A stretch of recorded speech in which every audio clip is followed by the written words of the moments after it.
حضور صلی اللہ علیہ وسلم بتلانا چاہتے ہیں کہ زمین پر ایسے گناہ ہوں گے، پورا مجمع بولو کہ زبان سے کیا نکل جائے گا؟ اللہ اللہ. یہ ہے قیامت، یہ زمانہ آ گیا. اور ابھی مکہ شریف میں دہبیل گیا تھا بیان کے لیے، ہفتہ ہوا، بیان پورا ہو گیا. آخر میں 10 منٹ قیامت کی نشانیوں پر بول رہا تھا. ایک چٹھی آئی، چٹھی میں یہ لکھا تھا گجراتی میں کہ ہم لوگ ابھی عمرے میں سے آئے ہیں، وہاں حرم کے امام نے خطبے میں بیان دیا جمعے میں، پچھلے یہ مہینے کی بات، کہ اب دنیا کو مشکل سے 25-30 برس باقی ہے. تو میں نے چالو بیان میں پوچھا چٹھی کس نے بھیجی بھائی؟ تو کہا میں نے بھیجی. وہ آدمی کو کھڑا کیا، آپ عربی جانتے ہیں؟ کہا نہیں. تو میں نے کہا آپ کو کیسے معلوم ہو؟ تو عربی میں خطبہ ہوتا ہے. تو کہا ہمارے ٹور میں 5-6 عالم تھے فلاں دارالعلوم کے، ان کا نام بھی دیا. کہا وہ انہوں نے کہا، اور کہا تقریر میں آپ کو یاد کیا کہ وہ مولانا جو اکثر قیامت پر بولتے ہیں، کہا ان کی بات بالکل صحیح. حرم کے امام نے 25-30 برس کا، اور میں تو مسلمانوں کو کہہ رہا ہوں تقریباً 40-50 برس باقی.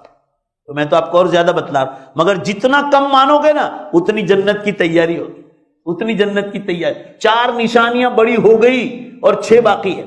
دھواں آئس لینڈ میں نکل گیا. جو لوگ دنیا کی معلومات رکھتے ہیں، 2010 میں آئس لینڈ میں دھواں نکلا تھا، 10 دن تک نکلا تھا. 100 لاکھ پیسنجر دنیا بھر کے ایئرپورٹ پر پھنس گئے تھے. اس وقت نیوز میں آیا تھا 70%، 70% دنیا کے ایئرپورٹ بند ہو گئے تھے. اور ایک ہوائی جہاز کمپنی کو روزانہ 10 دن تک $200 ملین کا نقصان تھا.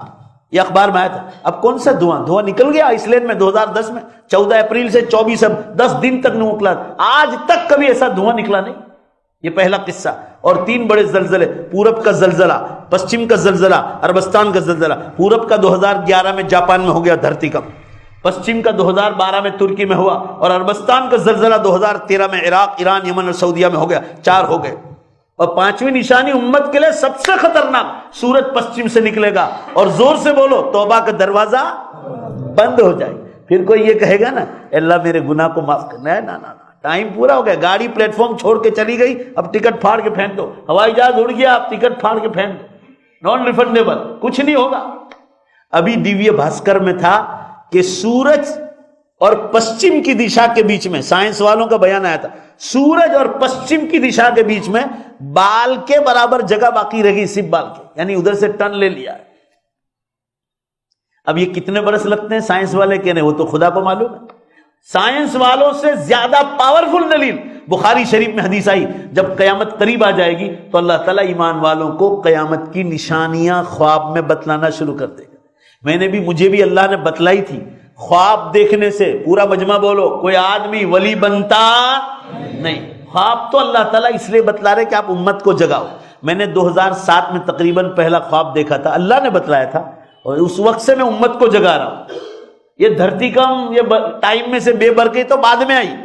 جمعہ کی رات تھی، میں نے خواب دیکھا، اللہ گواہ ہے، سورج پورب سے نکلا، ادھر دھیمے دھیمے پشچم کی دشا میں ایسے جا کے چپک گیا. ابھی تو جو علماء دوسروں نے خواب دیکھ رہے ہیں نا، وہ تو دیکھ رہے ہیں سورج پشچم سے نکلتے دیکھا. آپ کے احمد آباد میں تقریباً 15 ایسے آدمی نے مجھے بتایا کہ ہم نے قیامت کی فلاں نشانی دیکھی. اللہ کو گواہ رکھ کے کہتا ہوں، بازار میں نہیں بیٹھا ہوں، مسجد میں بیٹھا ہوں. کیا یہ سب جھوٹے ہیں؟ حضور نے فرمایا کہ قیامت سے پہلے کے مومن کا قیامت کے بارے میں ہر خواب سچا ہوتا. اور ابھی 1.5 برس پہلے میں نے دیکھا، اللہ میرا سن رہا ہے، آپ کو جگانے کے لیے کہہ رہا ہوں، دوبارہ کہہ رہا ہوں، خواب دیکھنے سے کوئی آدمی ولی نہیں بن جاتا. میں نے دیکھا آسمان جتنا بڑا دروازہ ہے، اور میں اکیلا نہیں دیکھتا ہے، بہت سارے لوگ دیکھ رہے ہیں.